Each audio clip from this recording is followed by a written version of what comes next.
Hi, everyone. I'm Alfred. And I think look at this issue. We always come back to the name of our organization, the East Bay for Everyone.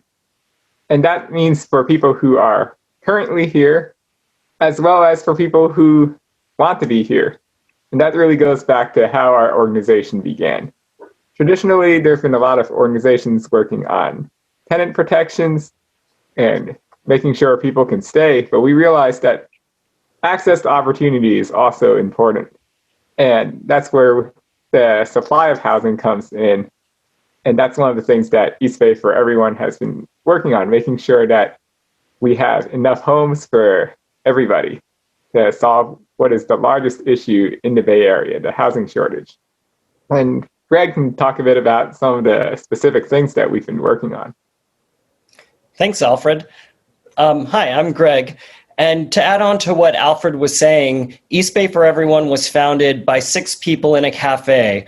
And our mission is really empowering everyday regular people to look at what's happening in our community and really approach community engagement and being a good citizen through the lens of shared abundance and prosperity.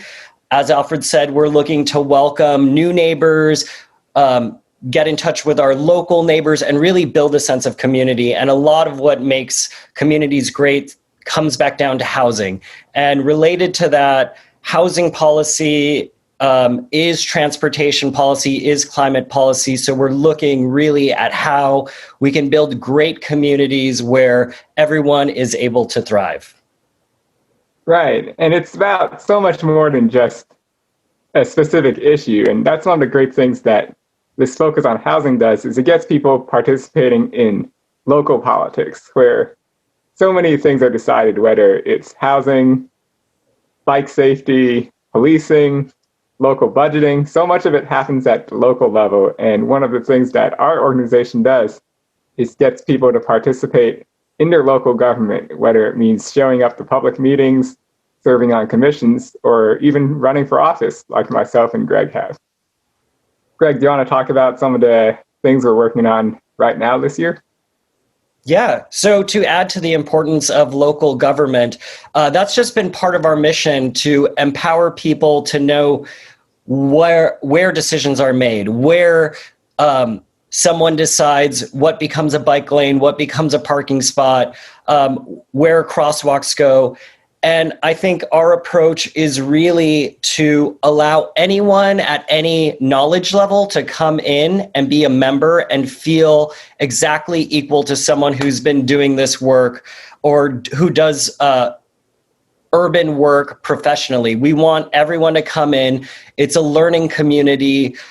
So just as Alfred said, our different initiatives have been around just teaching people what zoning does and looking at certain neighborhoods and whether they're right for more housing, whether that be a duplex or that be a larger multifamily building, and what that actually means.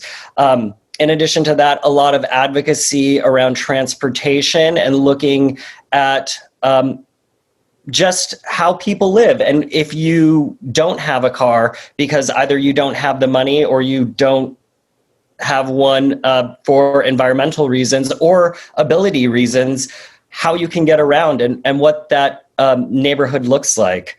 Yeah, would you like to add anything? Sure, and I'll wrap up by just tying this back, since we are at the book festival after all, is that books are part of this because so much of it is about education, getting people to know the history of how we ended up from a city with apartment buildings and fourplexes to one where only single-family houses are allowed in many neighborhoods. And we found that books, drawings, illustrations, videos, all of these have been very useful tools in taking what can be a very complex issue and relating it to people's everyday lives.